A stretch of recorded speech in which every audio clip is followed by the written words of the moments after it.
Je m'appelle Brigitte, j'ai 32 ans. Si tu me croises dans la rue, tu verras une femme souriante, une femme qui semble avoir repris le contrôle de sa vie. Mais si tu pouvais voir à l'intérieur, si tu pouvais entendre les échos de mon passé, tu comprendrais que ce sourire m'a coûté des années de douleur, des nuits de larmes et une lutte acharnée contre l'ombre d'un amour toxique. J'ai grandi en croyant à l'amour vrai, celui qui élève, qui protège, qui réchauffe. J'ai grandi en pensant qu'aimer, c'était se donner entièrement, sans retenue, sans condition. Et pourtant, ce que j'ai vécu avec Bobby n'avait rien de l'amour. C'était une illusion, une prison dorée au début, avant que les murs ne deviennent trop étroits, avant que l'air ne devienne irrespirable. Ses doigts se serrèrent nerveusement autour de la manche de son pull, comme pour se donner du courage. J'étais une jeune femme pleine de rêves. J'aimais la musique, les livres, les longues promenades sans raison particulière. J'aimais rire fort, danser sans réfléchir, croire en demain sans peur. Mais Bobby a changé tout ça. Il est entré dans ma vie comme une douce mélodie, une chanson qu'on veut écouter, encore et encore. Il savait quoi dire, comment me faire sentir unique, spéciale, irremplaçable. Et moi, naïve, j'ai cru à tout. Je me suis laissée porter, sans voir que derrière ces mots doux, il y avait des filles invisibles qu'il commençait à tirer. Tout a commencé subtilement. Il me regardait avec ce regard qui me faisait fondre, puis il me demandait pourquoi je souriais à ce garçon dans la rue. Il me disait qu'il m'aimait tant qu'il ne supportait pas l'idée que d'autres posent les yeux sur moi. J'ai trouvé ça flatteur. Je pensais que c'était de la passion, que c'était normal. Mais très vite, cette passion est devenue étouffante. Il voulait savoir où j'étais, avec qui, pourquoi je ne répondais pas tout de suite.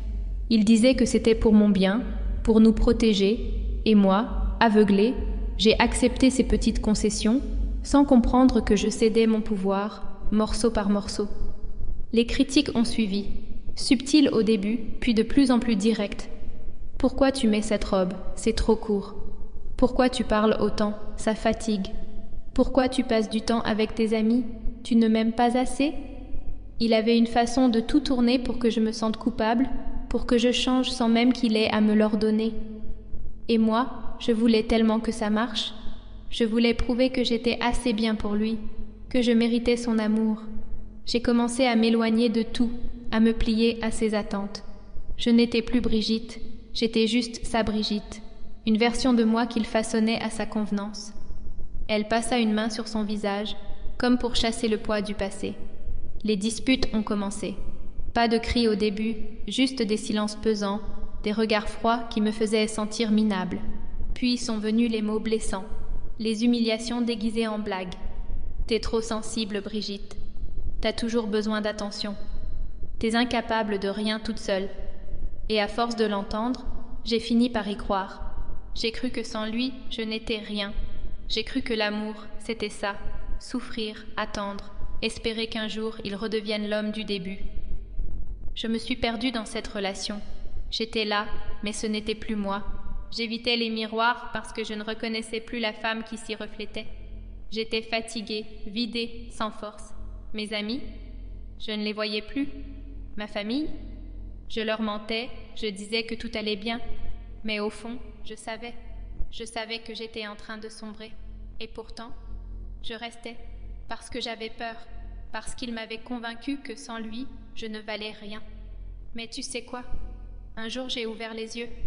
Pas d'un coup, non, ça a pris du temps. Un mot, une phrase, une prise de conscience après l'autre. J'ai commencé à voir la vérité en face. Ce n'était pas de l'amour. L'amour ne détruit pas. L'amour ne fait pas douter de sa propre valeur. L'amour ne demande pas de s'effacer pour exister. Alors j'ai pris une décision. J'ai décidé de me retrouver, de partir, même si c'était terrifiant, de réapprendre à vivre sans lui, de reconstruire chaque morceau de moi qu'il avait brisé. Elle esquissa un sourire, cette fois empreint de fierté. Aujourd'hui, je suis libre. Ce n'est pas toujours facile. Il y a des jours où les souvenirs... Après être partie, le plus dur n'a pas été de quitter Bobby en soi. C'était de me quitter moi-même. Cette version de moi qui s'était habituée à souffrir, à douter, à plaire à tout prix. J'étais comme un oiseau qui avait vécu trop longtemps dans une cage ouverte, même avec la porte grande ouverte. j'avais peur de voler. Les premiers jours après la rupture avaient été un mélange de soulagement et de panique. Chaque vibration de son téléphone la faisait tressaillir. Elle s'attendait à voir son nom, à lire un message lui disant de revenir, qu'il regrettait, qu'il l'aimait, et elle savait qu'elle serait tentée de céder. Je ne vais pas mentir, le chemin de la guérison n'a pas été facile. On croit souvent qu'en quittant une relation toxique, tout ira mieux du jour au lendemain. Mais la vérité, c'est que les blessures restent. Elles s'accrochent à toi comme des ombres. Même quand la personne n'est plus là, sa voix continue de résonner dans ta tête. Tu entends encore ses reproches, ses critiques, ses mensonges. Il faut du temps pour les faire taire, pour réapprendre à entendre sa propre voix. Au début, j'avais l'impression de ne plus savoir qui j'étais sans lui. J'avais passé tellement de temps à essayer d'être celle qu'il voulait, à éviter de le contrarier, à faire tout pour qu'il soit content. Que moi, Brigitte, j'avais disparu. C'était comme si je n'avais plus d'identité.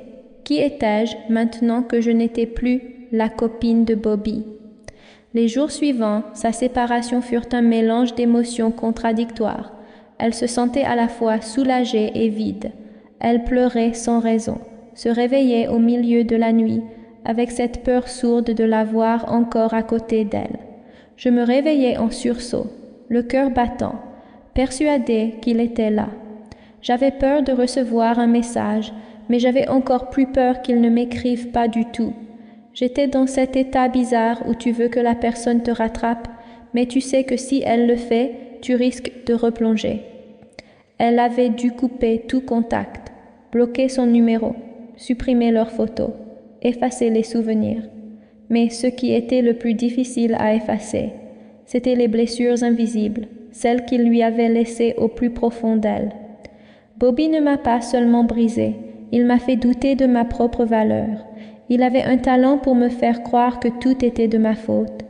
Si on se disputait, c'était parce que j'étais trop émotive. Si je pleurais, c'était parce que j'étais trop fragile. Si je lui reprochais quelque chose, c'était moi qui étais paranoïaque. Petit à petit, j'en étais venue à croire que je méritais ce qu'il me faisait subir. Brigitte serra les poings, revivant certains souvenirs qu'elle aurait aimé oublier. Un jour, il m'a regardé droit dans les yeux et il m'a dit « Tu crois que quelqu'un d'autre voudra de toi après moi ?» Ce jour-là, j'ai ri, parce que je pensais qu'il plaisantait. Mais son regard était sérieux. Il voulait que j'y croie. Il voulait que je sois persuadée que je ne valais rien sans lui. Et quelque part, j'ai commencé à le croire. C'est ça le poison d'une relation toxique. On t'enferme dans une cage invisible et on te fait croire que la clé n'existe pas. Mais cette clé, elle l'avait trouvée. J'ai compris que je devais me battre pour moi-même, que je n'avais pas besoin qu'on me sauve, que ma valeur ne dépendait pas du regard. Mais les jours passèrent, puis les semaines, et peu à peu, elle réalisa qu'elle était encore là, qu'elle n'était pas brisée, qu'elle pouvait respirer sans lui. Mieux encore, elle pouvait vivre. Je me souviens de la première fois où j'ai ri aux éclats après notre rupture. C'était un moment banal avec une amie qui racontait une bêtise et soudain j'ai ri, vraiment ri, un rire sincère, léger. Et c'est là que j'ai compris. J'étais en train de revenir à moi-même. Elle commença à faire des choses qu'elle n'avait plus faites depuis longtemps. Lire sans craindre un regard désapprobateur. Sortir avec ses amis sans se justifier, porter cette robe qu'il trouvait trop voyante. J'ai dû réapprendre à m'aimer, à m'accepter avec mes forces et mes faiblesses. J'ai compris que l'amour ne devrait jamais être une prison, mais une liberté partagée. Et surtout, j'ai compris que la personne la plus importante à aimer, c'est moi-même. Aujourd'hui, Brigitte ne se considère pas comme une victime, mais comme une survivante. Elle sait que certaines blessures prendront du temps à guérir, mais elle avance.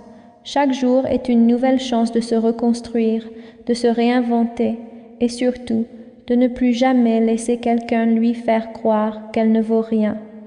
Si tu m'écoutes aujourd'hui et que tu vis quelque chose de similaire, sache que tu mérites mieux.